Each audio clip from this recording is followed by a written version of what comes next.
Hyderabad LB Nagar Kamineni చౌరస్తాలో దారుణం చోటు చేసుకుంది. అంబులెన్స్ డ్రైవర్లను కొంతమంది కర్రలతో దాడి చేశారు. ఇక వివరాల్లోకి వెళితే ఒక న్యూ మల్టీ కార్ యజమాని తమ వ్యాపారానికి అడ్డు వస్తున్నారని తన మనుషులతో అంబులెన్స్ డ్రైవర్లపై దాడి చేయించాడు.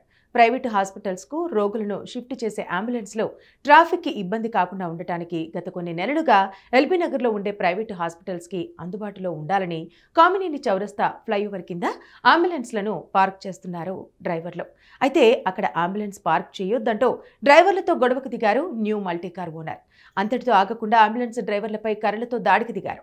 ఇంతలో అక్కడే విధులు నిర్వహిస్తున్న ట్రాఫిక్ పోలీసులు వచ్చి గొడవను సద్దుమణిగించే ప్రయత్నం చేసినా కూడా ట్రాఫిక్ ఎస్ఐతో వాగ్వాదానికి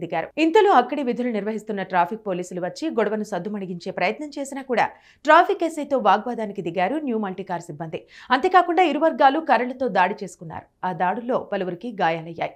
వారిని వెంటనే ఆసుపత్రికి తరలించారు. దీంతో ఎల్బీ నగర్ పిఎస్ లో ఫిర్యాదు చేశారు బాధితులు. ఇరు వర్గాలపై కేసు నమోదు చేసుకుని దర్యాప్తు చేస్తున్నారు పోలీసులు.